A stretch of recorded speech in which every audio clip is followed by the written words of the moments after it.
Welcome. I'm Kevin Miller, and this is a podcast for your personal evolution. In this episode, not being limited by the harsh realities of our lives. I've given focus here to how we perceive our stories. We've also looked at toxic positivity and the damage of just trying to paint a pretty picture over our stories. And we all encounter circumstances and events in our lives that just really challenge us, to say it lightly. From massive traumas and tragedies to just disheartening disappointments. And they all matter in regards to how we go forward in life as a result of what we perceive, what we encounter. Well, following is a conversation that does not culminate with some formula. There's no trite quote to sum it all up. My guest is Karena Kilcoyne. She's a former trial lawyer who specialized in criminal defense, including complex white-collar and civil litigation in federal and state courts. Later in her practice, she worked as in-house counsel for publicly traded worldwide manufacturing companies. So she was a great success. But as you're about to hear, she started life out as a kid, like all of us, and a kid who saw her dad taken away to prison and her mom succumb to mental illness. It's as hard of a story as you're going to ever hear, I think. And it took its toll on her. It drove her some to that quote, success in the world. And as you're going to hear, and she was dying inside. That is until she gained a new vision of what could be possible for her life. There's no fairy godmother or self-help epiphany. It's just a real raw story that I feel we can all relate to. And I feel I find some hope and equipping with. I did. She wrote a book. You'll hear me refer to it in the show. It's titled Rise Above the Story, Free Yourself from Past Trauma and Create the Life You Want. You can find her online at Karena Kilcoyne. So invite you to join us as we talk here. And if you want to take these concepts and look at getting some guidance in your own life and applying them, connect with me. I am a grateful resource, whether it's myself guiding you or getting you connected with somebody who will fit. I want to see us taking these things past knowledge and into actually learning. So connect with me at kevinmiller.co. You can email me at kmiller@kevinmiller.co. All right, coming up next, Karena Kilcoyne, and we're going to talk about our stories and, the possibilities. Karena, when I found your book, came across my desk, it's just an area of, I think, utmost interest to me is our stories. And I want everybody to hear this right at the get-go. And I think we hear aspects about it, but we still don't get it. And that's where my interest is. I think we still hear some of that. You create your own reality and you write your own narrative, and we kind of say that. And yet I have not grasped it well until recently.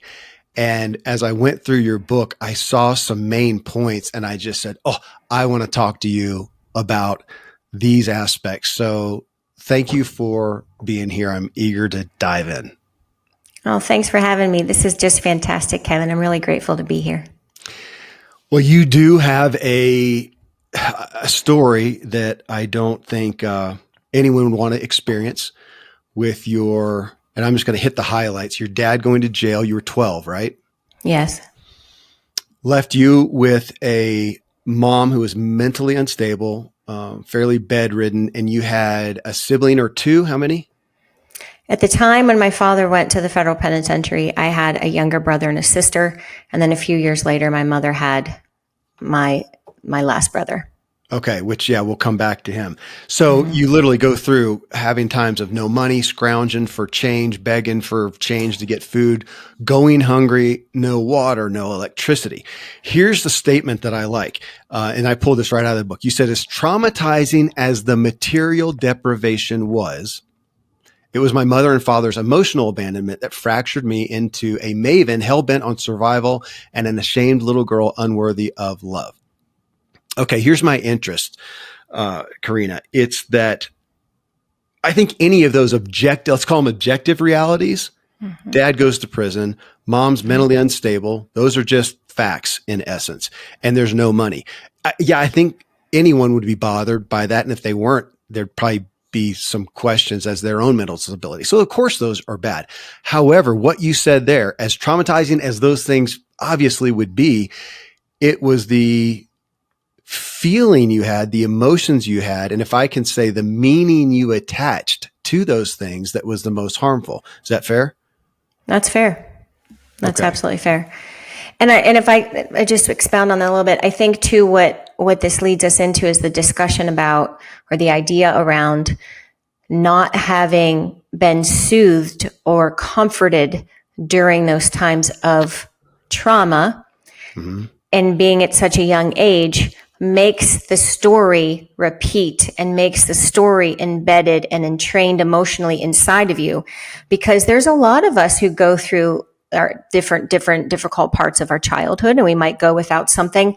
But if you have a parent, an emotional caregiver who knows how to walk you through that trauma, I think the experience is different in what the resulting story might be.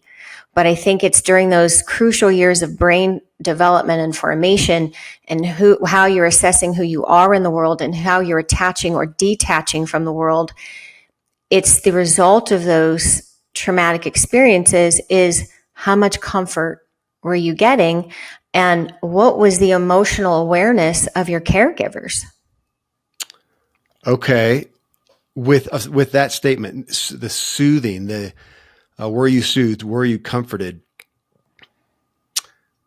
Let's go to trauma. And I know you make your own effort to define trauma. And you've got, we talk about it a lot these days, the big T trauma, the little T trauma. Mm-hmm. I do find myself liking the concept of trauma. And I don't know who said this, and you did to some degree also. It's whatever we can't resolve. It's whatever we can't reconcile. And so whether it's big T trauma or little T trauma, if it's something we experience, especially as a kid, that we can't resolve, then it is by proxy an aspect of trauma. And is that what you're talking about? That soothing, that comfort, that those things that could have happened that didn't might have been the things that would help you to have resolved that and not be as scarred going forward? Is that too simplistic? No, not at all. And I think too, the way I like to look at it and the way I describe it in this book is that we are all as emotionally unique as our fingerprints. Yeah. So it's like how sensitive we are to something, how much we react to something, how we let something roll off our back or don't. And I think that comes from so many things that I get into in the book, especially about, as far back as, in the womb, how our mother was, how stressed out she was, how much anxiety she felt about what she was going through. And so a lot of that stuff affects our own physiological nature of, how many feel-good hormones we have throughout our life and how we process things. So to your point, yes, we are very unique, and we're very, some of us can be more sensitive than others. And some of us can go through a big T trauma and not feel the aftermath or the day-to-day effects of it as much as somebody who's more sensitive and might experience a small T trauma. Somebody who gets a divorce might really go through the ringer because just physiologically who they are. And I think that if we extend some grace in this area and we understand how unique we all are, that yes, there is a different sense of trauma depending on who we are. Well, I like your statement of we're as emotionally unique as our fingerprint. I that has been my reference point for looking at these concepts of how we experience something. So X happens. Okay, I'm going to be facetious here for a moment to make the point. Let's say that you had a twin, and you're looking out the window at your dad being hauled away to prison for, at the time, I think it was a couple years, right? Yep. That you looked at that and felt completely abandoned, felt all these terrible things. Again, to exaggerate the point, you could theoretically have had a twin. I mean, just similar to you, who looked and said, rock on. This is awesome. He's gone, man. We're going to be free. We can sneak out. Mom's kind of incapacitated. I am free.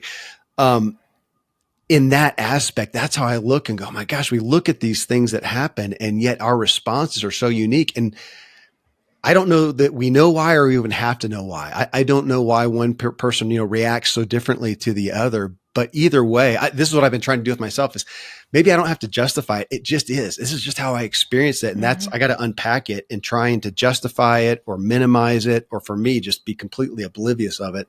It doesn't help. Either way, we have to address it. And so I'm going to go back to, if you had been soothed, if you had been comforted, if somebody had, social services had said, oh my gosh, this kid's, in this situation, we need a counselor there. Who knows what your trajectory would have been, but you had none of that. You were purely in survival mode, and you went forward and you put meaning to that, which I listed it right here. You said stories I believed. No one wanted me. I would never be good enough. I could never be happy. So that happened at 12 years old, and you took those stories to, well, literally, I guess I could do the math, but you took those in essence into your 30s. Fair? Fair. And I think so many of us do that. Yeah. And they may not be, the repercussion of your dad went to the federal penitentiary, or your mother was mentally unstable, or, you had to ask strangers for money to buy food for your siblings like I did. But other things may have happened to you. You could have had other substantial setbacks, and from those you created a story about yourself. And those stories defined who you believed you were throughout your life. Yeah. And I think what's interesting about that too is that you can do that for so long, and some people like I did tried to excel beyond it. Right? You think, oh, I'm gonna outperform my way out of this misery. So even though I had all those beliefs, I thought, oh, I'm going to go on and put myself through law school. I knew education was my way out of that hellhole I was in. So I put myself through school. I did all these things, became a successful criminal defense attorney, but I still carried that story, those stories, and that depression and the anxiety and the, I'm an imposter. What am I doing in this life? I'm not worthy of it.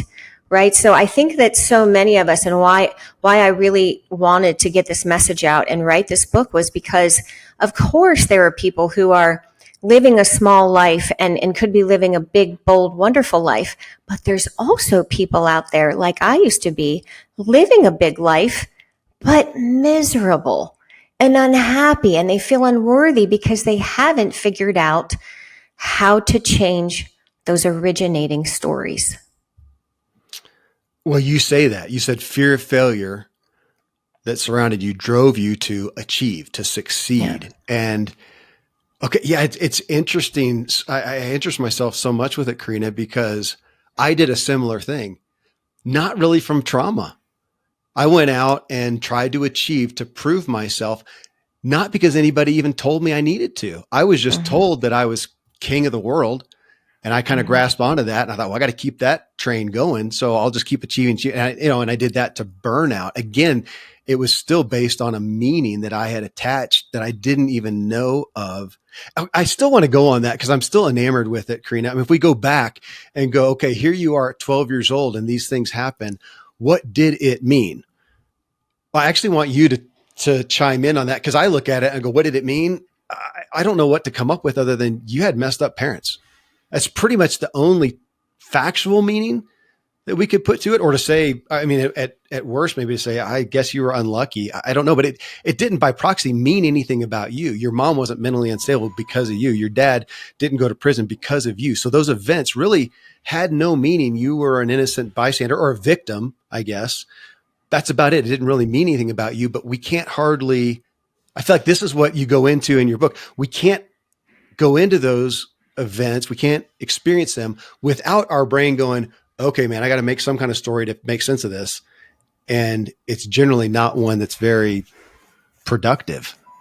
Yeah. No. And I will tell you that looking back on it now, where I am after, decades of doing work and healing and trying to find wholeness, I will tell you that I now look back at 12-year-old me, and I am so incredibly proud of her.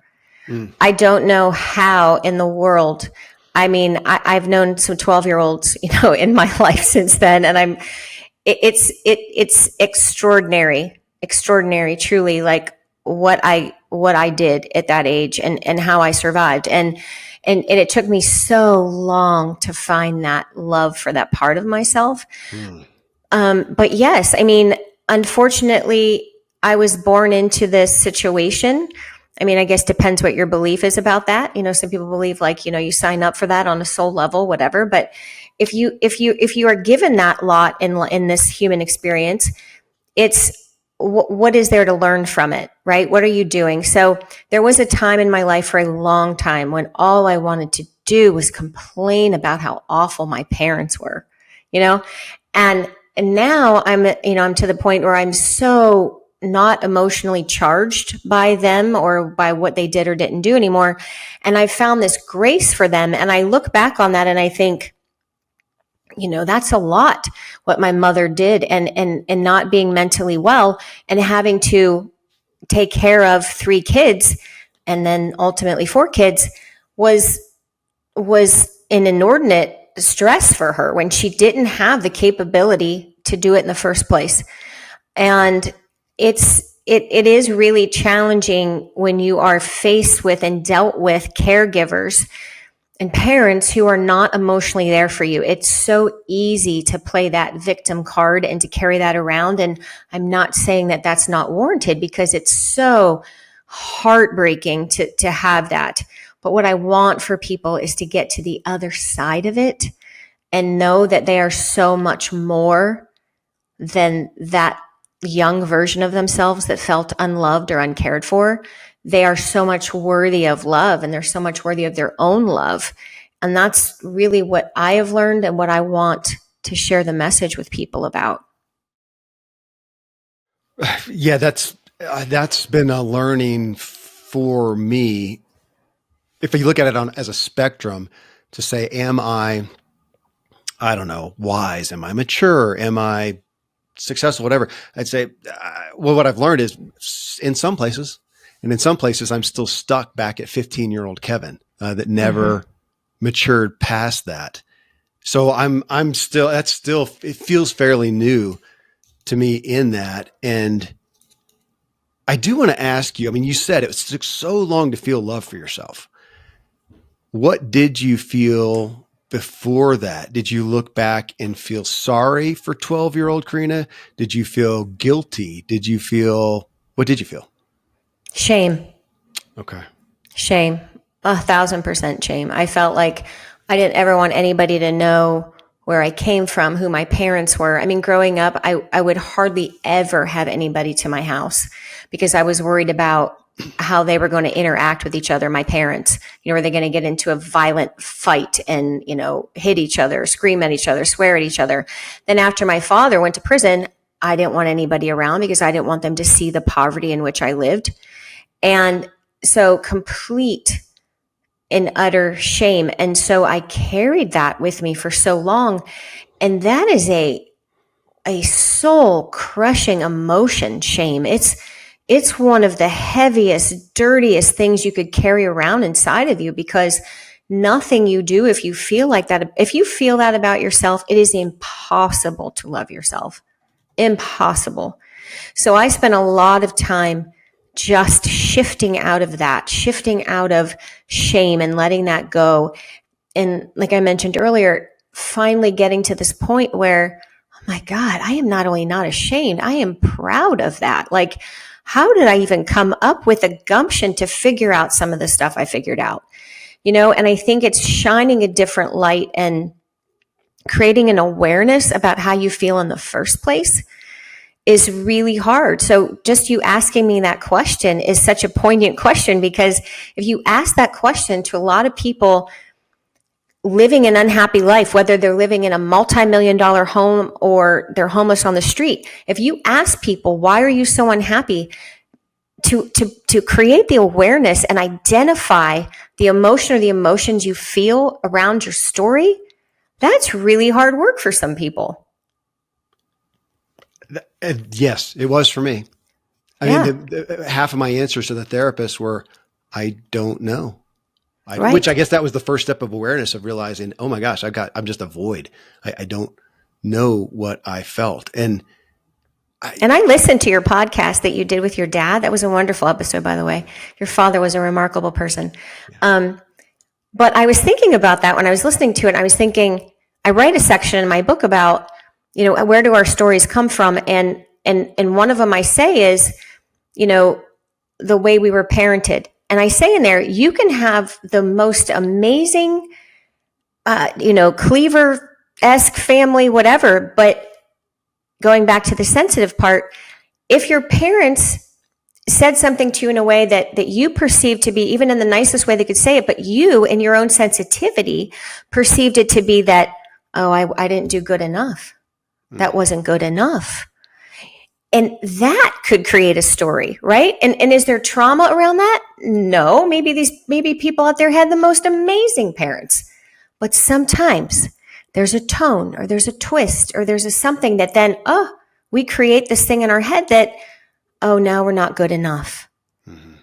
And it has nothing to do with bad parenting. It has just to do with the way we might perceive something that was said and the way we carry it around, or maybe the way our parents engaged with our sibling, but not with us. Or there's so many innocent things.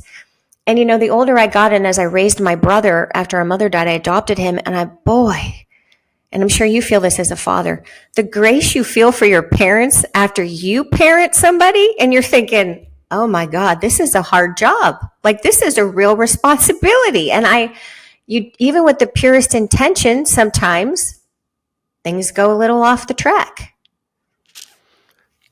Mine was even more, I don't know if I should say benign is what I'm going to say, but mine, if I was going to blame my parents, which my mom might listen to this. So Mom, if I'm going to blame you, and Dad, it would be supported me too much, praised me too much. Yeah. And I, on my own account, just took that and thought, oh, that's who I am. I got the labels, mature, high achieving, whatever. So that's who I had to be until I burnt myself out later in life. So now I'm looking and going, oh my gosh, I got to watch out how I label my kids of, oh, you're so smart. I got one kid and he, just academically very off the charts, doing well. And it's so natural to just praise him for that. And then I find myself, and we talked about it, thank goodness, openly, but I'm labeling it. It can put so much pressure on a kid. So like, okay. I had one kid who never lost a running race, and it so pressured him that we finally came to say, look, just get 10th. Yeah. Just get 10th. And he ultimately pressured himself so much, he stopped. He said, I just hate it. I hate it. I thought it was going to be my Olympian, and he deprived his father of that, but at least he's happy, so I got to go with that. Okay. I'm going to go back, Karena, to you saying you felt shame. So we would all look back at your story at 12-year-old Karena and say, that's terrible. That's so terrible that your parents, you were victimized in essence, and you took that and you felt shame and you took that on for decades. That is terrible. Of course, then I'm thinking, okay, but that's all of us to some degree. We've taken something that we learned as a child, like you said, from a trauma, from a labeling, from a whatever, and we've attached it that we shouldn't have. So how can we go back and look back? You said, I know in the book you said you did the inner child work, to go back. And because I was so, it took so long to figure out. I don't know. I can't remember back then what I felt, to dig that up and to even that word. Don't you find that that's a struggle? People don't want to dig that up. I mean, you talk about that, to go back. I mean, that's for chapter 1 or part 1. Go back and acknowledge your story. I think a lot of us are looking at go, I'd rather, can we not? Yeah. But without doing that, you're never going to come figure out that. So you take shame, you go to law school, you graduate at 24, you adopt that third sibling, right? Your 9-year-old brother at the time. Yes. And you go on and you're a rock star in the world, single mom, even more so, single, sibling that took another, and you're a lawyer, and you said you've got constant feelings of unworthiness, sorrow, and abandonment, that everything in your life was filtered through. So that came out, manifested in, you said, I routinely settled for less. I made choices based on fear, and you medicated and numbed yourself. That's a terrible story. And yet that's what you're putting this out and saying, to some degree, most of us are there to varying degrees. We've done that. We've taken this stuff and we've Would you say it's influenced everything we've done, and we're so unaware? Yes, so unaware.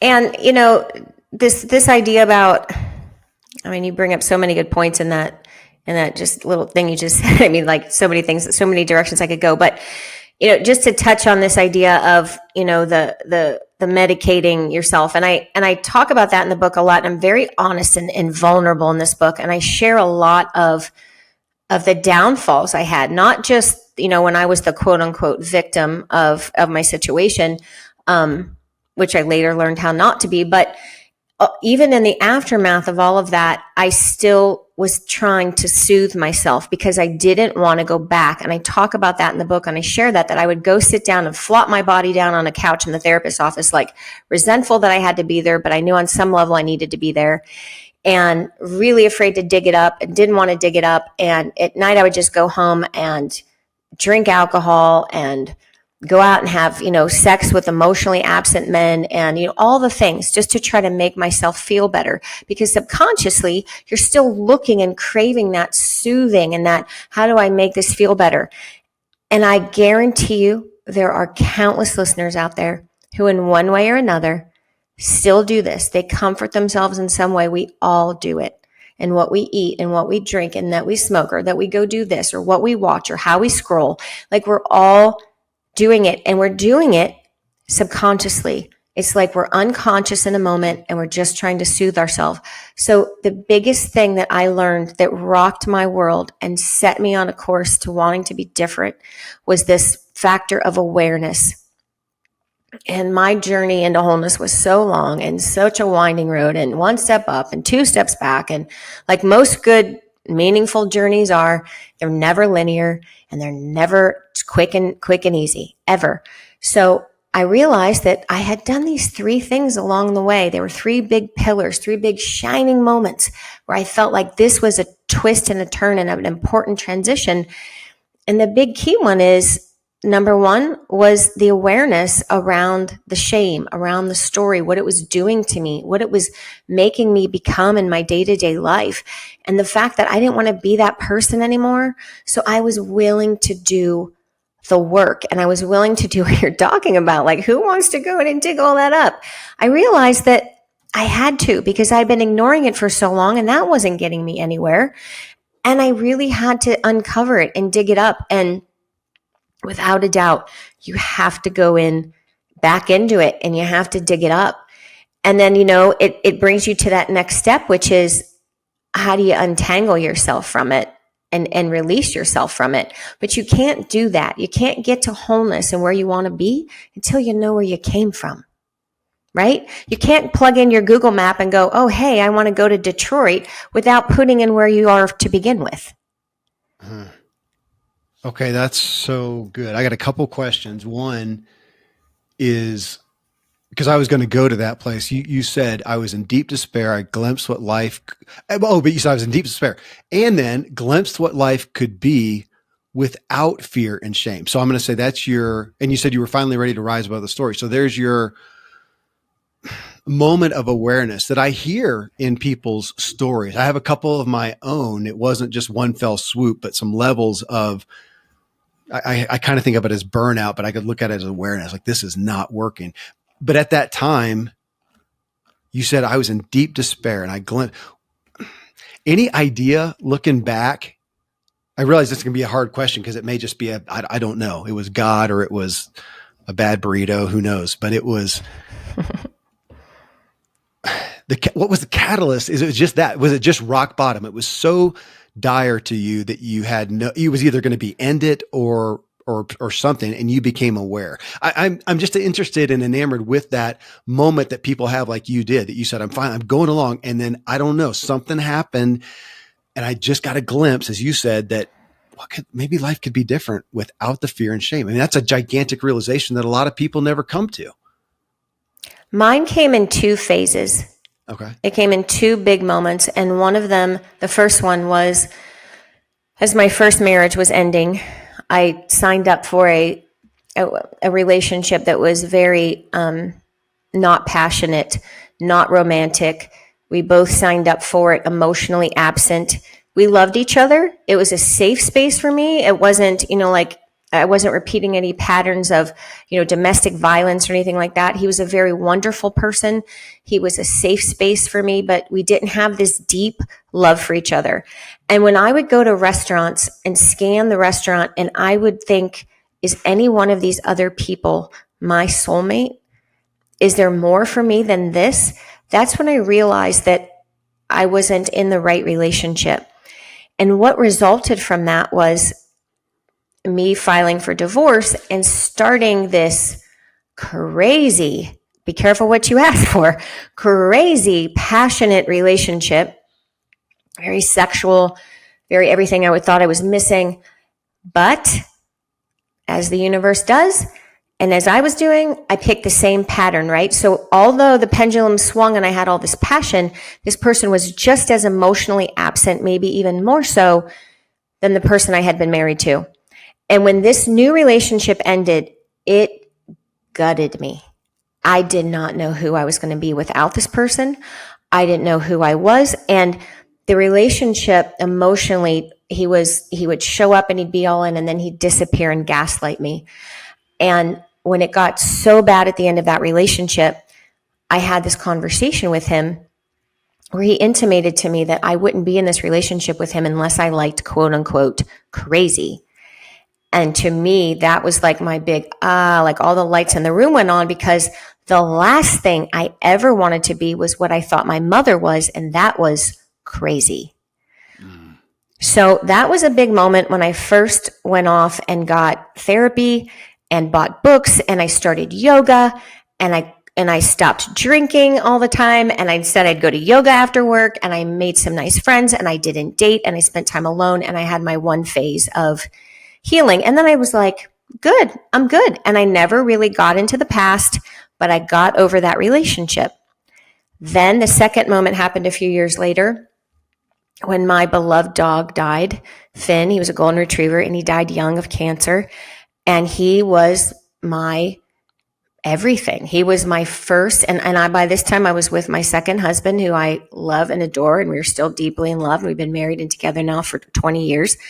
But when this dog died at this phase in my life, I couldn't stop. I couldn't stop the grieving. I couldn't stop what was coming out of me. And I realized after like a week of not being able to function that this wasn't just about Finn. This was about him leaving, opened up the floodgates of my grief and my emotion. And I was grieving all sorts of things, my parents, my childhood. And at that point, I realized I had so much that I had to purge, that I had to finally get out of me, that I had to reassess who I was and finally figure out who I was. And doing that in the midst of being married to somebody, thank God, who is so patient and loving and adores me and gave me the space to do all this work and feel all these things, was so profound. But it took me a course of a few years and two really big emotional episodes for me to have this sense that I'm officially done with this. Like I don't want to, this is not who I'm meant to be. This is not who I really am. And it was almost like, not like, oh, I don't want to be this person anymore. It was more like I had this knowing that like I wasn't meant to suffer like this. Mm-hmm. There was something in me that was different than real and needed to be out in the world and feeling the heat, sun on my skin and the wind on my face. And like, I would never let myself feel anything. Like I would just be so closed down. So it was those two moments piggybacking on each other with some space in between that really got me there. I'm going to ask if you relate to this. I have a friend, a woman, she was sexually abused. There's a couple instances, and then life goes on and she does therapy and tries to deal with it, but still realized at some point, 10 years later, 20, I don't remember. She said, I realized that had happened so long in the past, and that today, the only one abusing me now is just me. She said, I was abusing myself with it every day, and then we're years past it. And I said, I finally realized that and decided I'm done abusing myself with that. Does that Do you relate to that? Absolutely. I mean, 1,000%. It's you get to the sense where you know that you're worth more than that, and that you don't want to live another day allowing somebody else to live in your head, to live in your space, to take that joy from you, to take that energy from you.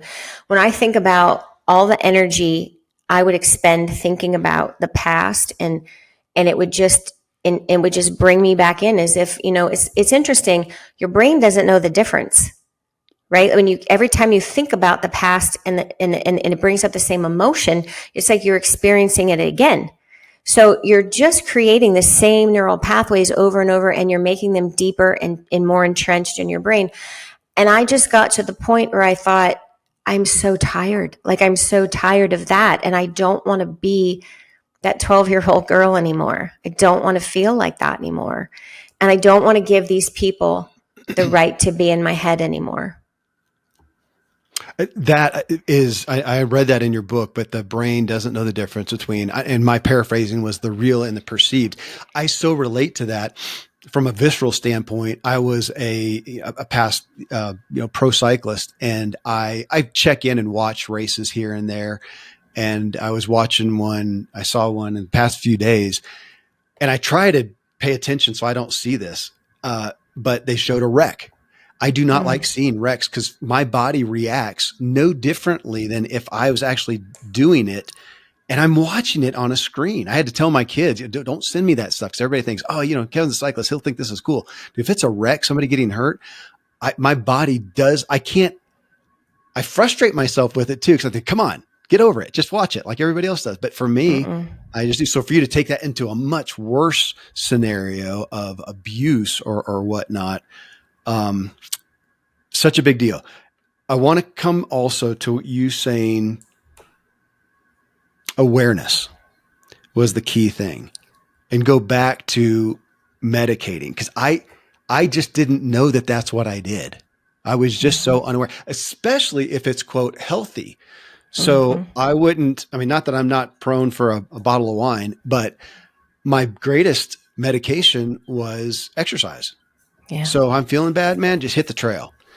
Or play music, good music. Nobody's going to fault me for any one of those, but I never got to awareness. I just kept filling the space with other stuff and didn't, as you said, awareness. And I had a friend at one point say, when I was going through some difficult circumstances, and he said, what's helped you most?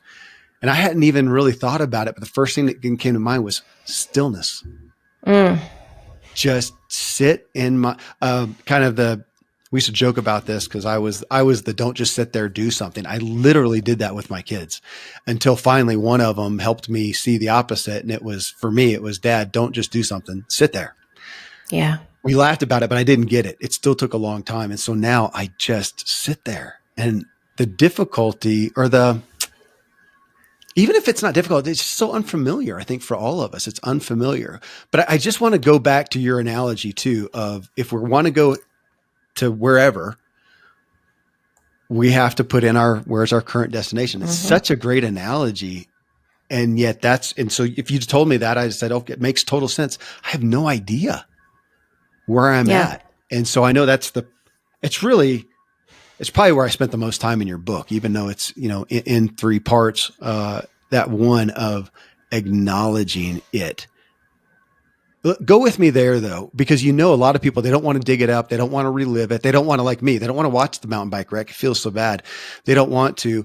And if they're unaware, it feels like they're trying to dig up dirt, right? Especially on somebody in their past. Like if I go back, I had some therapists lead me to books on emotional neglect.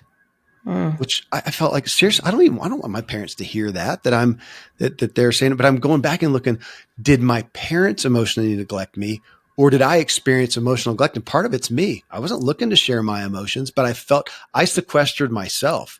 I wanted to be private. I wonder if I kind of did it to myself. Doesn't mean though that I didn't experience emotional neglect. So let's do that. I don't need to go vilify my parents necessarily with that. I don't know, play with me there, because those are difficult areas for people when they're looking at acknowledging the traumas that may have happened that they either stuffed or they're unaware of? Sure.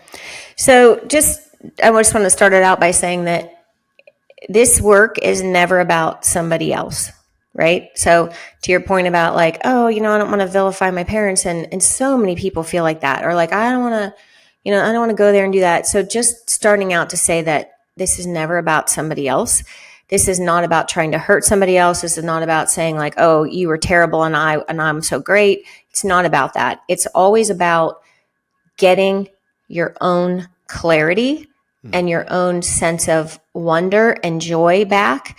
And if that's missing for you and you want it, I go through this checklist in the book and I say, I think it's in the actually just really very, very beginning in the foreword. And I say, who is this book for? And it's like, are you living a small life? Are you living out of fear and perfectionism? Is that what you drive yourself with instead of joy and compassion? There's a whole list of these things about, are you settling for less? Are you afraid of love? Are you not vulnerable with people? Do you have your heart closed off? Are you unable to sit still? Do you sleep well? Like, there's all these factors that show you that subconsciously you're craving more and you're just existing right now. So, And I wrote this book because I wanted to create a guidebook for people, because to your point, a lot of people are like, I don't know if I want to do this and I don't even know where to start. Yeah. And I don't know if I'm that far off or what do I need to do? So what I wrote was the book I wish existed when I was going through mine. And that is a guidebook, a roadmap of how to get to emotional freedom based on where you are. And that always starts with the awareness. And do you want to do it or don't you want to do it? Unfortunately, I feel like a lot of people don't get there until the diagnosis, the loss, the divorce, the big thing that's like, oh my God, like, how did this happen to me? And all of a sudden they realize that life is fleeting. And they think, is this how I want to spend the rest of my life? So do you want to do the work or not? I also get really into that. And it's completely frank about it in the book. You want to do this work? You do it for yourself, because nobody can save you from you. And I don't mean that you can't have a supportive spouse and you can't have wonderful friends and you can't have a terrific therapist. You can. But those people cannot pull you out of what you experienced or what you're experiencing, because they don't feel the pain like you do. So if the question is, do you want to do it? Are you willing to do it? And really, it's about the payoff. What is the payoff? The payoff is, I can't tell you. I have been into biohacking and I have been into reading, and there's 72 endnotes in this book. I read all the big books and I summarized all the big points, and I love to know about everything about health and wellness. And I will tell you that this is the most profound work I have ever done. The most profound. You cannot cold plunge your way out of not loving yourself, right? Like, if you don't know how to dig up the dirt and resolve those stories and get yourself over the hump to joy and unconditional self-love, nothing else is going to do that for you. And I'm into all that stuff. Don't get me wrong. And I'm not, disparaging cold plunge. I'm just saying. No, I love that. There is more work to do. I agree. Okay. On that, in this aspect of acknowledging, I remember this from probably a decade ago. There's been some guys, I call them my Friday morning guys. We meet and just do life together, and we have forever. And 10 years ago or so, my buddy Todd, we were talking about marriage. Maybe it was a marriage conference or something like that.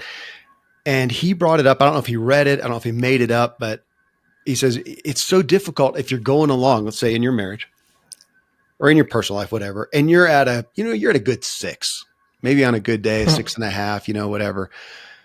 And you get this hope for a 9, maybe a 10, but to get there, especially in a marriage, we're going to have to talk about some stuff, and we may drop to a 2. Mm-hmm. So to go from a 5 to a 9, we got to drop to a 2 first. He says, I don't know if I want to do that. And I felt like it was really honest. And we've all used that as an analogy since then, of looking and going, oh, do we want to? And being aware even of our own well, our own weakness maybe, or our own insecurity or whatnot. But does that relate to you? Oh, completely. Because in my situation, okay, I don't want to speak for other people or other people's marriages, but in my situation, my personal situation, I might have been at a 6 IRL, but inside I was already at a 2. I mean, I was miserable. So everything about it was, the 4-point spread was fake. It was fake. It was like, oh, Karina's fine.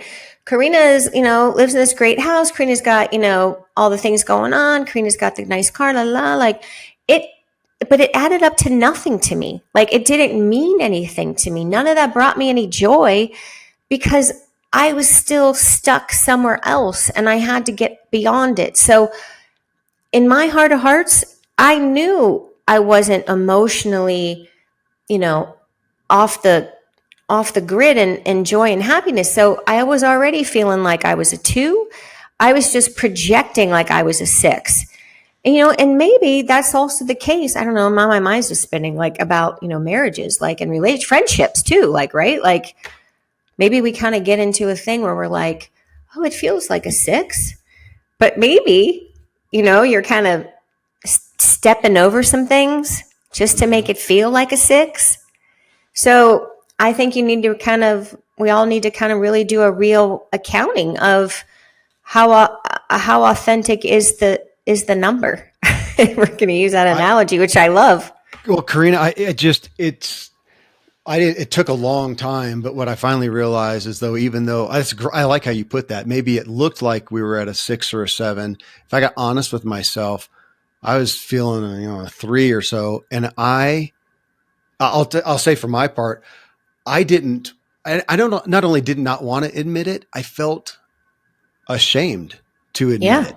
I felt ashamed to go and say, I am really feeling dissatisfied or upset or whatever. Yeah. And then I made up the story that I'm valiant, righteous man by enduring.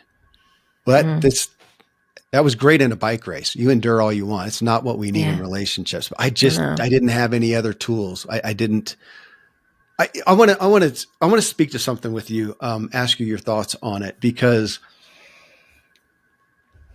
it's been a long time. It's not the first show I've had on the concept of story, of changing it, but I've always struggled feeling like I get the concept, but I just don't think that most of us believe it. It feels inauthentic. Let me say that. It feels inauthentic because what we experienced when we were 12 or 20 or 30, whatever it was, what we experienced. Don't know if it was true, but it was true for us. So to go back and just say, oh, just write a better story feels invalidating. It feels false. And I think that I have felt that way. And I think other people have too, going in. And it almost feels like offensive, like, screw you. That really happened and it really hurt. Speaking to different tools though, what I've been playing with, I want your input on, is that I'm going to use the word interpret. So X happened way back here. I interpreted it a certain way and then went forward with that. Like that, you interpreted these terrible things about yourself as a 12-year-old kid who was a victim. You interpret it. So I'm going to say you interpreted it immaturely. You're a kid. How could you not? But you were immature. You interpreted it immaturely. You interpreted it out of insecurity. You interpreted it probably all emotionally. You talk about that, the difference between the thinking brain and the emotional brain. So you did it. And so now it's not like you're going back and just going, oh, I'm going to write a great story about how fun it was that dad left. We're not writing a Pollyanna positive story, but we are going back maturely in essence and going, I get to reinterpret that. And the reinterpretation is that I shouldn't have felt shame. That had no place. It was not about me. It was not my fault. I'm reinterpreting almost, and this is where I kind of grapple, almost more truthfully. I get to go back and rewrite the story because the way I wrote it to begin with was total crap. Not to feel bad about it, but I was a kid. How could it not be? Does that make sense? That we're not just, to me, it's a different way of, we're not just trying to paint it better. We're trying to paint it correctly to some degree. What do you think? Yes, I completely agree with that. 1,000% wholeheartedly. So I talk a lot in the book I write about it like this, that the way I see it is that your story is your brain's emotional interpretation of what happened to you. Yeah. So ding, ding, ding, right? You're right on it when you said that. Okay. And we're on the same page with that. So that's exactly what it is. And it's also something that your emotional brain comes up with to keep you safe, right? So it creates the story that, oh, you don't want to do this. Remember what happened to you before? You don't want to put yourself out there because you'll lose, or you won't get it right, or they won't love you back, or they're going to leave you anyway, right? So what your subconscious brain is doing, or what I call the emotional brain in the book, I try to really simplify the brain science to really bring people in so they understand what their brain's doing. So I call it the emotional brain. When your emotional brain is doing this, it's really trying to protect you. It's really trying to keep you from being hurt again.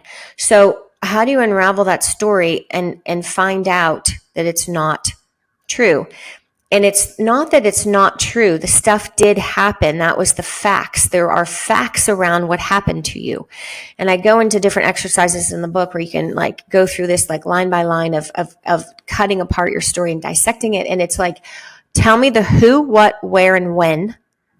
Right? Like just in the news, like tell me, like if I were a reporter, what's the who, what, where, when of what happened? Those are the facts. And the rest of what you believe is your emotional interpretation of what happened. Yeah. Your brain's emotional interpretation of what happened. So I give the example in the book, like, my father, I'm the daughter of a felon, and because my dad left me, everybody leaves me. Right? That's the story I carried around.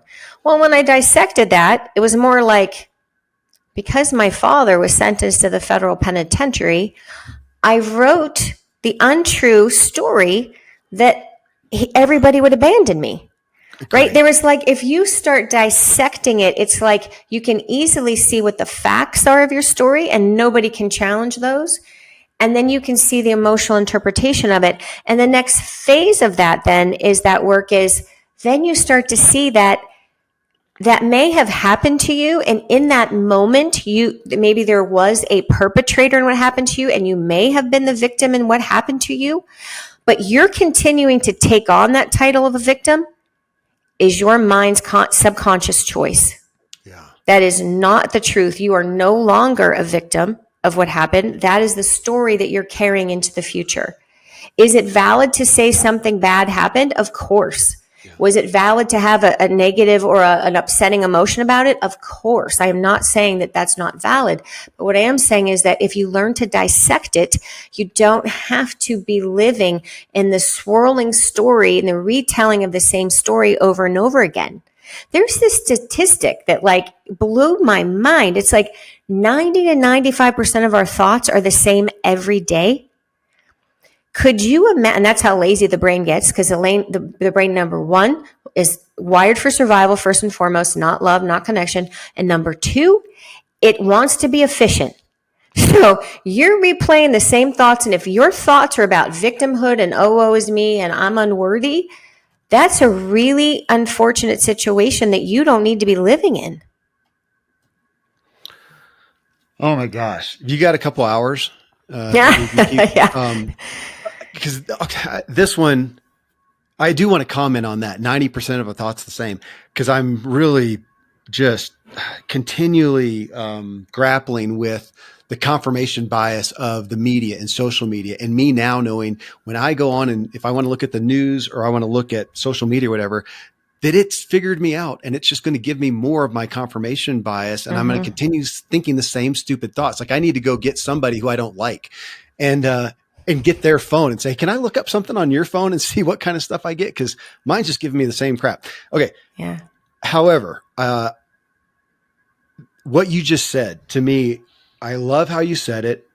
I'm going to reference you saying it because it says a thought that I've had that I wrote an untrue story. So at 12 years old, when Karena experiences these hard circumstances, I think anybody would say that that's not a good circumstance. You wrote an untrue story. Now you did it. And you also said with your emotional brain that was trying to protect you. So I'm just putting the puzzle pieces together of what you just said. And you earlier said, you've come to the point, or you got to the point and you are there now of going, I'm so proud of Karena back then of what she did. You did the best that you could, and you took it, you protected, and you went and figured out how to feed yourself and your siblings. That's great, out of protection. Now though, that's past. We've gone forward. Now you get to go back and look at that story. And what got me as you were talking about is that now in my hopeful growth and maturity and health, or awareness is what you call it, in my awareness, I don't want to be coming from a motive of protection. I want an identity that's so secure that I'm not coming from protection. I'm not coming from protection, and I'm not coming from defense. That's what my insecurity does. I want to be secure, Kevin. That's my superhero. It's not confident. It's not narcissistic. It's not all this stuff. It's just secure, just at peace, Kevin. And look at that story and go, that was, let's make that a truer story. And we're back to, it didn't mean anything. It didn't mean anything bad about you, period. I mean, is that fair to say? It just didn't. Absolutely. And I love too what you're saying this about coming from a point of protection. So I guess the way I phrase it is I was in survival mode, right? I was in literal survival mode, subconscious brain, nervous system, fight or flight survival mode for a long time. And a lot of us are and don't know it. And how do we get there? Well, it's because your nervous system becomes dysregulated, and you actually become somewhat addicted to the chaos and the chemicals that your body's making. And so you remain in this survival mode, and you see that, and you might not classify it as survival mode, but it is when you see these people like such high achievers, overachieving, pushing, like there's no relaxation, there's no rest, because where they're coming from is not coming from joy, but they're coming from fear of failing and fear of what's left if they're not everything. And that's a byproduct of probably of trauma in my experience. And a lot of people I've talked to about this is that that's where that comes from. And so it's like, how do you dial that down, and how do you shift out of survival mode? And a lot of it is, like we already talked about, this awareness, but the danger of survival, of staying in survival mode, is I go through so much in the book about, the energy and what it does to your insides and to your health. It's that, but it's also what it does to your heart. Yeah. And if you believe in energy and chakras and energy moving through your body like I do, when you're in survival, your energy is in the first 3 chakras of your body. It's like all it's thinking about is it's down there, and your heart is so closed off. And when you close your heart off, you close yourself off from people. You don't feel connected. You don't feel like you're one with people. You don't feel like you can be vulnerable. And to your point, you brought this up, like, I just want to feel good. Like, I don't want to feel like, I'm better than people, but I just want to come from a place of worth. And that's what happens when you do this work and you figure out how to love yourself, and you create awareness, and you shift out of survival mode. You come from a place of deep knowing that you are worthy, but you are so humble about it because you feel so grateful that you reach this pinnacle of who you are, that you open your heart again, and you feel like, oh my God, like this just deep sense of relaxation, and your body and your physiological body shifts out of that survival mode. And it's really a beautiful place to be. And I'm going to be the bearer of news to say that it just takes work to get there. But everything you're talking about is achievable. Okay, I want to ask, you just said, open your heart again. Is it fair to say, well, even for you, did you open your heart again, or did you really find it for the first time? Oh, I think I opened it again. I think when you come into the world, as a child, you okay. even the childhood I had, there were moments I can look back on and remember having fun or joy, or running in a rainstorm behind the garage of our apartment building. Like, I have these flashes of like pure joy. And I also have the flashes of like the rug being pulled out from under me, right? Like, oh, dad didn't show up again, or he was out having an affair with some woman, or, whatever. But I think that's what happens, is that enough times people pull that rug, And you just start to close off a little more and a little more and a little more and a little more. And I go into this really interesting story in the book about the 6th grade and being the valedictorian, and then having them at this Christian school take that away from me when they found out that my dad was being arrested, because they didn't think I was worthy to be the valedictorian if my dad was going to prison. And it was one of those moments that I felt so strongly that I couldn't stay connected, right? I couldn't stay connected because whatever connection I felt, I couldn't trust it, and it was taken from me. And so to your point is, did I open it for the first time, or did I really just, was it reopened? I think it was reopened. I feel like it was reopened. We all come into this world in goodness and love, and we know what that is. We really do. On a soul level, I absolutely believe that we come into this human existence knowing pure love. We forget it. We forget it because we get so caught up in the human experience of trauma and our interpretation of trauma that we let it cloud our memory of what that beauty is out there for us, or what's inside of us, I guess more to say. So for me, and I think for everybody, it's in there. You have to be willing to be vulnerable and open it back up. Okay, we're about to get spiritual here. If we haven't already. I do want to ask, you talked about, I said protect, and you said shifting out of survival mode. That I have, again, it's an area of focus now of looking at identity security, and question. It's like a game I get to play with myself now. If I can stay aware, which is not always easy. Even in my excitement, sometimes I'll go off the reservation with that, but of going, okay, not that it's in a conflicting situation or a hard situation, just in social situations, whether it's with one person, whether it's with a group of people, whatever. But I find myself going, how would I respond if I was secure? If my self-worth was intact, I want relationships, but I don't need. How would I respond if I didn't need to, one, protect my identity, or for me, at least, I had to go to, or bolster it? Because as I started playing with this, I realized there's a lot of times when I'm about to say something, it's nothing except to kind of bolster myself, kind of give myself a little support or a little pat on the back. And if I looked at that, what I found is often there's really no responses needed. It's just pulling attention to myself because I'm either protecting or bolstering.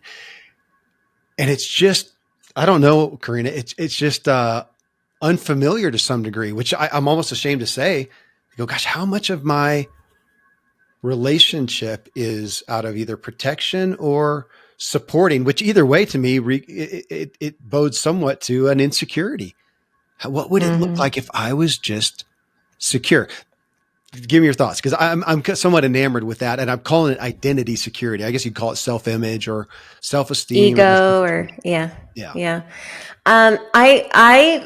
I've wrestled a lot with that. I still do. Don't get me wrong. I think that's part of the human experience, and there are always triggers, right? So and I believe in this, and I experience it myself, that even when you get to this point of, oh yeah, I understand that was all a story, and there will still be triggers that will bring up things in you that want you to protect or close off a little bit or withdraw a little bit, because it just means there's something left in there to uncover, right? So what I try to do is, again, with the awareness, even now in this day and time and, decades of doing all this work, I still have triggers, and I still am able to reel myself in, like, oh, okay. And it may be sometimes they're quicker than others, but I'm actually pretty good at it. And I take a moment and I think, okay, what is this about? It's like, is this really about that my husband left the cabinet door open again?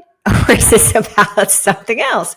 Yeah. And so typically it's about something else. And I work through it. And what the phrase I say, I know you have a phrase you say, but the phrase I say is, what does love look like? Like love for myself, love for this person. Like, what does that look like? And what would I say in that moment that would make myself feel loved. Because, sometimes when you have a trigger and you overreact, or you say something that feels like, oh, that was, inevitably you don't mean to, but inadvertently you might disrespect somebody or put somebody down, and then you lift yourself up a little bit.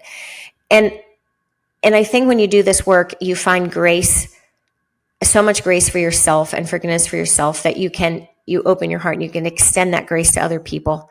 So in those moments where I feel like, oh, I need to back up and protect myself, I try to become super aware when I'm doing it. And I like to say, what does love look like in this moment? Is there some I could find for myself? Is there some I could find for this person? And even if it's somebody that I don't know, I think, oh my God, this person was 20 minutes late showing up for this appointment, la, la, la, la. And I think, that's happened to me. It happens to people. It's like you just have to try to find your phrase. So you have your phrase, I have my phrase. And I think it's important to create that language for yourself where you can kind of dip in and say, I don't want to be this person in this moment. I want to be open. I want to be full of love. I want to be full of grace. I want to shine a bright light. I want to be an example. I want people to say, God, what's she on? Right? Like that's what I strive for. I think that's what you strive for. It's like, how do you get there? It's work. It's awareness. I don't know if there's any term that is more powerful than that, being aware. And I'm looking at it, like you mentioned, triggers, and what's been on my mind a lot lately. And it came up with a guy I had on the show, Randy Blythe. He's the lead singer for this hard metal, band. And I experienced him, and I must have been looking previously at some things about, sobriety. So he was just, knockout drunk and alcoholic and whatever. And then but we've also heard of emotional sobriety. I think most people have, but with him, as he was addressing some of his past stances and positions on issues, and now it's not that he doesn't have them, but he's more humble with them. You mentioned that word earlier, humble with them. I said, I experienced him as intellectually sober, which I hadn't thought about before. And he liked that. And I've been playing with it. Either way, sober. Can I be aware? And if I'm aware, going, okay, I'm feeling something. And now how do I respond? It's another term I guess I'm using. How can I be sober? How can I respond emotionally sober, intellectually sober, not get lost in my own sauce, as my kids would say? But it still starts with awareness, which again is your primary premise of your book. And that seems like that's the hardest thing. Bottom line, why is it so hard? Here, I'll give that as a gigantic question to you. Why is it so hard? Why are we so quickly derailed? And even though we hear and talk about consciousness and being present and being aware, that then the next person walks in and we just forget it and we're just off. I'm tempted to say, you tell me what you think. I'm tempted to say it's from insecurity. Is that too unfair? No, not at all. I think that's actually a quite fair assessment of what it is. And just to expand on it a little bit, I think I would say it's also fear.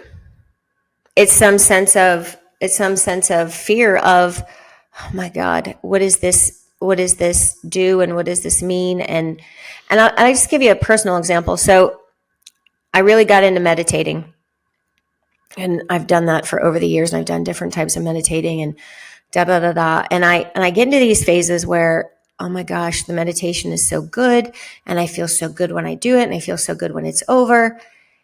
And then I get into real life, and then I might go on a vacation, and I get busy, and I get caught up, and I think, oh, this is fun, and I forget about the meditating. Yeah. And I go a couple days without meditating, and I think, and then all of a sudden, I start to slide down the slope where I start to feel frenzied, and I start to feel like anxious and like, what is happening? And I can't get all this done.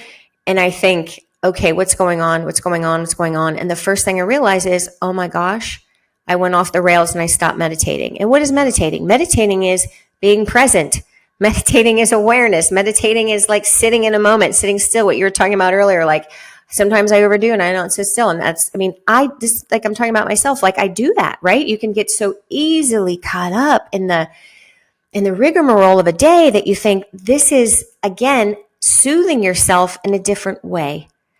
So the awareness, and why is it so hard to achieve and why is it so hard to keep, is because really it's magic. It really is. It's like if you know how to tune that up, turn it on and tune it up, it is the thing that will bring you the most peace in your life. Because, and I'm not even talking about meditating, I'm just talking about awareness in a situation, about how you're acting, how you're interacting, how you're feeling. Like the thing I just said about, oh, I step out and I go, uh-oh, why am I feeling frantic right now? Like, what is happening to me? That right there is awareness, right? So paying attention to your emotions, and I go into some exercises that I developed that I really love about when you feel an emotion and how to feel the emotion and how to be in the emotion. And some people get stuck in their emotions, and you're never supposed to get stuck in an emotion. An emotion is like supposed to move in and out of you, in and out of you. Like it, that's even what the derivative of the word means, right? It's supposed to just flow in and out of you. So being aware is feeling things and then knowing how to let them go, to create this continuum of awareness in your day. And it really is, I agree with you. It's challenging, and it's challenging to find it in the first place, and it's challenging to keep it. But it's really worth the work. It's worth the time and the effort more than most other things you're going to do, I would say. You know, love your kids, love your spouse, love yourself, great. But I'm talking about, instead of scrolling, instead of, putting another, whatever into the gym, like spend some time on your mental game, right? What's your awareness like? You use the word frantic a couple times, and thank you. It sticks out to me. I think when I'm triggered, when I'm feeling something, my life history has been, I'm going to say, medicating. Again, a ride, a run, even work, doing something productive, distracting myself, whatever. And I think, I hadn't thought about it till you said that. I think that now that medication feels more frantic than if I just don't do something, Kevin, just sit there and just stillness. And isn't that okay?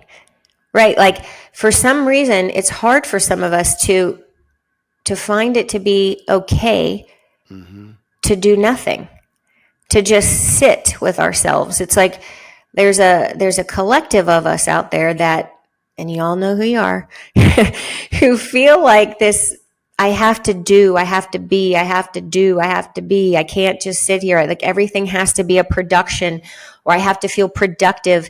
Yeah. And it's exhausting. It's exhausting. And a lot of that is keeping up with this story that we believe about ourselves. Like, oh, I'm a high performer. I'm an overachiever. I'm a type A personality. I have ADD. Like we all throw out these terms and words and things, and right. And then suddenly that's who we believe we are.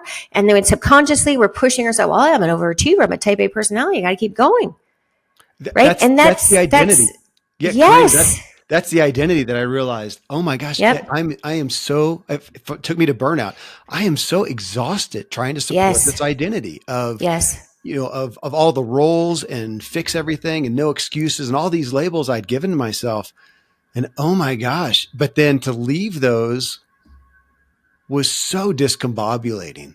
To look at those and kind of be aware. Yep. Okay, tell me that. That's one of the things I feel like in this industry, we sometimes say, okay, if you'll just get aware, Hallelujah Chorus is going to play. And I feel like, man, I became aware and then tried to set these things down. I didn't know what the hell to do. I just, I thought, okay, I'm believing in the process, but I'm like lost now. I don't know. It's kind of the devil you know is worse than the devil you don't. As the roles, at least I knew them, at least they were familiar. Now I feel like I'm out in space and I just got untethered. And that took a while to reconcile that and to, but back to the identity, the things that I did. Yeah. I love that idea of talking about this, because it's kind of the third part of my book, right? It's like the idea of, after you you acknowledge it, you create the awareness, and then you release the story and you untangle yourself from it and you release it. And then the third part is finally rising above it. And when you get to that phase, it's like this whole idea of like, and I use an analogy in the book where you're like, okay, great. Now I feel like I was on an anchored boat out in the middle of the ocean and I can see the shore somewhat nearby. So in this process, I've basically jumped off the ship I knew and I'm swimming to shore and I'm swimming to shore. And all of a sudden I look back and I'm like equal distance from the shore and the ship. And I think, oh my God, do I really want to keep going to the shore? Or I don't know what's going to go on there? Or should I just go back to the boat? Like you really do in this phase, just what you're explaining happened to you, happens to me, happens to everybody. You get there and you're like, all right, I let go of all the old stuff. I let go of my ego. I let go of my stories. I understand where I came from. I understand why I wrote them. I understand they aren't true. But oh my God, I'm scared to death because now what's going to happen to me? Who am I without those stories? And all I could say is keep swimming to shore. It's super scary, but it's like there is so much out there. Back to your point about what is security like, or what does love look like? Like, what does that look like? What does that feel like? What would it feel like to just be so happy and joyous and free? That is the emotion that I wanted more than anything. I wanted freedom. I wanted to feel like, oh my God, like I could just relax and sigh and put my flipping bags down and be like, I'm free of this. I'm not, I don't have to overperform and overachieve, and I don't have to get straight A's, and I don't have to check all the boxes, and I don't have to fluff the pillow when I walk by. Like life goes on, and I want to feel this immense joy and freedom. And I think when you put your eye on that ball and you set that as your goal of that's what you're looking for, is that deep sense of emotional freedom, you do what you can and you let go as you can to get there. Because that sense of having that deep sense of freedom and I'm going to say ecstasy, just flipping emotional ecstasy, is worth every bit of letting go of stories and ego. I literally feel like you looked at my notes. I have that with part 2 of your book, releasing your story, untangle your story. I actually wrote the question, which is harder? I'll ask you, what's your opinion? Is it harder, part 1, where it was acknowledging it, going back and figuring out where you are? Is that harder? Or once you do realize it, is it harder still? I literally don't know. To let go of it. I think it depends on who you are and what you've been through and how the landscape of your inner landscape has developed because of it. I would say for some people, like you mentioned earlier, wisely, you said, well, some people don't even want to, they wouldn't even fathom digging that up. Right. So sometimes it's awareness for people. And when you're like that, people don't want an outsider telling them, like, your brother, or your wife, or whoever could say, oh, you do this in an argument, you shut down, whatever, and you'd be like, what? Right? And you're defensive because you're not really ready to go there. The person has to develop the awareness themselves. So sometimes that's hard.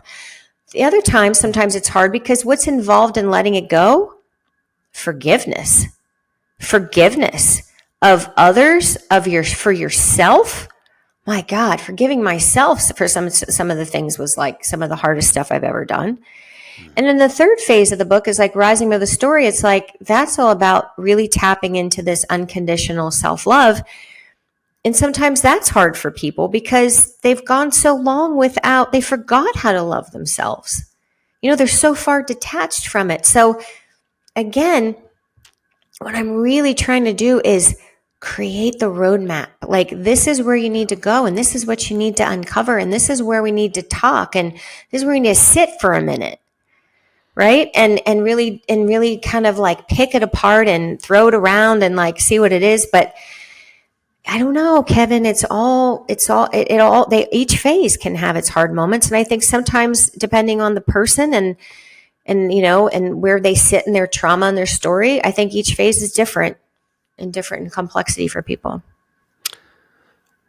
You used almost a similar analogy this morning, Karena. I was reading, going through the book more and wrote that you're asking us, in essence, to here we are floating out in the ocean with our lifesaver, our little thing. Mm-hmm. And you're saying, look, land is right over there, but you got to let go and swim to it. And just how difficult that can be. And I think that's what I wanted to pull out, is that then in the middle, man, you're swimming in the open water. And I just kind of watched myself do that and realized, I am really uncomfortable, but what was happening wasn't working. But this is uncomfortable, and I had to just make peace with that. And I think I found myself wanting to say that because I'm afraid that, again, in the industry, we say, oh, just let go and it'll be, you just mentioned ecstasy. Oh, you'll feel it immediately. And I'm thinking, no, maybe not. You'll feel it when your leg hits land finally after you've just about drowned. That sounds really bad. Let's not sugarcoat this stuff, No. Karena, I mean, of course, anybody I have on, I'm going to advocate the book, but not all of them to everybody. I have 2 shows a week. Everybody, you don't need 2 books a week. That's too much. If this one resonates, though, page 35 of your book, you start what am I going to call it? It's just a list of questions. Let me read a couple of them. I just appreciated it. I went through the whole thing and you can see I wrote in my answers.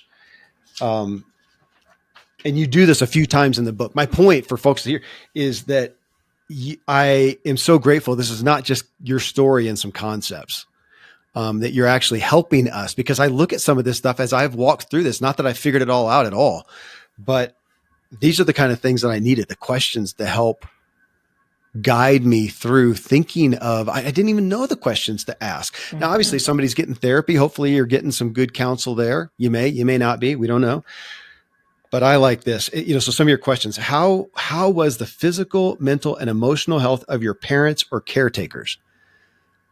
And I'm looking at that right away going, wow, at first glance, I have no idea. I really got to think about that. What a great question. Next one. Did you feel emotionally connected to and physically soothed, as we talked about, by your parents or caregivers? Why or why not? I look at that going, I did not at all. I don't know if it's because they didn't offer it or because I didn't ask for it, but did I experience that? I didn't. Wow. Yeah. Good to know. And you go on, did you experience childhood trauma? Big T, little t, do you experience anxiety, depression, or panic? I do. Anyways, to look through this and to me, it was kind of like, let's see what lights blip on the screen that will help. Kind of would you say, kind of a personal audit? I mean, it's here to go through this stuff. It should give you some cause to go, red flag sounds so negative, but I mean, we want those. If it's not working for you, I mean, if you're listening to the show right now and you're perfect, well, I don't know why you're listening to the show. If you're not, I think this will help you go through and go, oh, that's probably relevant. Right. And I'm glad you brought that up. Thank you for that, because that is a huge part of the book and something that I don't ever really get to talk about a lot, but it is, I wrote it because in a very conversational tone, because I want people to feel like I'm right there with them. It's a hard journey. And I put in a lot of these journal prompts and these questions in the chapter and after the chapters, because I am going to prod you a little bit to get this awareness going, right? Yeah. And just like you said, some people read those questions and they're like, wow, I don't know. I guess I need to think about that. And it's really just to kind of create the awareness, pick it apart a little bit and go, is there something deeper? And the other beautiful thing about this is I've heard is that people have said to me, I've been going to therapy for a while and I don't really know that I'm getting anything out of the therapy. And I did these journal prompts and I read this book and I took it into therapy and I said, oh my God, here's the 3 things I want to talk to you about. right? Like a lot of times, and I did this my first round of therapy, you go in and you go, I'm really just in this bad relationship and I'm unhappy at work. And you think they're just going to talk you through like why you're unhappy at work and why it's not fulfilling to you and this and this and this. And I wouldn't get into it. I wouldn't get into all the stuff I had lived through or how I really believed about myself. I just wanted to understand, like, why is my boyfriend a jerk and why am I unhappy at work? Right? Yep. Well, there's a deeper reason. There's always is. And that's what's so wonderful. And what I want to do in this journey with people is say, look, we're all in this together. You are not alone. Like 70% of people, they say in this, government statistic will experience trauma. I think it's probably more, but let's go with 70%. We're not alone in our pain or suffering or stories. And you got to create awareness around it. And you answering these kinds of questions, Kevin, I think gets people a little farther down the road quicker. I do too. And I pulled that out. That's in the first part of your book under awareness. And you've got another one on page 52, another set of questions, really looking like at specific events, like go back in life. Let's look at one that, something happened and you go again through questions and how to acknowledge your story. So I'm saying that because as people, I want to give folks resources. I mean, obviously there's, usually a book, but this one actually is going to help you walk through that. And all right, it's my show, so I get to do what I want. I'm going to end by asking you probably an unpopular question, but it's just part of the work that I'm doing right now. And you just said something, so I'm going to blame you for me bringing it up. It had to do with therapy. I am a fan of therapy overall, but not all therapy am I a fan of. And right. Finding the right person, finding the right modalities. But here's where I'm going to ask you something that I don't think I've ever brought up on a show before. One of the concerns that we're grappling with in a project that I'm in is with therapy and with our culture, the propensity to affirm what may be something that shouldn't be affirmed. Let's go back to what we talked about and you said before. So as 12-year-old Karena, something XY, these things happened, and you created a story that to some degree, I mean, it had its use for protection and whatever, and you're going to give yourself grace on it, but it wasn't necessarily true. So now to come to therapy in essence and say, this is what happened and there's the meaning that I made out of it, to just affirm that, which is what therapy does a lot. They affirm the story. I'm kind of backing up, I and some others, and backing up and going, I don't know if it's best to affirm a story that may be hurtful. We could affirm the emotion that based on that perception, how you felt, that can make sense. And we're not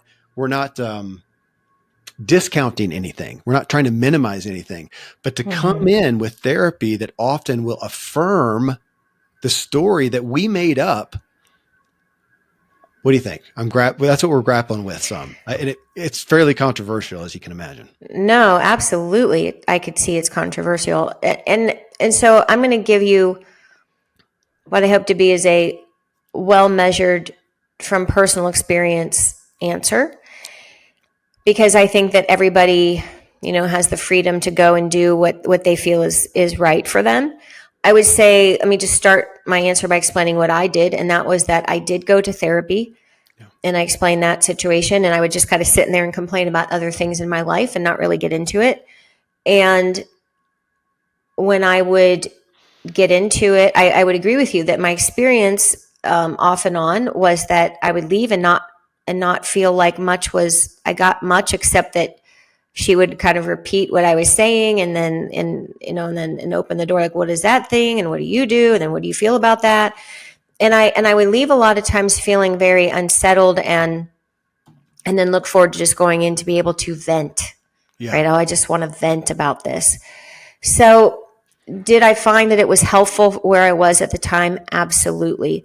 And when I got to another level, when I got to like next level where I felt like I had created this awareness around what I was going through, I started doing other things and other modalities. And there's an entire chapter in the book in which I share other modalities, more holistic, integrative modalities about how you can do instead of or add to your therapy, your traditional therapy routine. I do not believe myself that I would ever be as whole as I am or where I am now if I just followed a traditional therapy route. I think what I encourage people to do is use that definitely as a road to get you somewhere. And if that includes medication, then do it. If you need the medication, take it. If it feels good to you, you use it. If you need that therapy for a little while to just vent and let some things out, great. But your ultimate goal should always be to be in control of your own healing. You shouldn't feel dependent on somebody else, even your therapist, to get you to wholeness. You should use that person and that relationship as a tool to enlighten you more, to get you to a next level, to encourage you to step outside of the story you're in. And I believe that it definitely has a purpose and has helped people and can help people.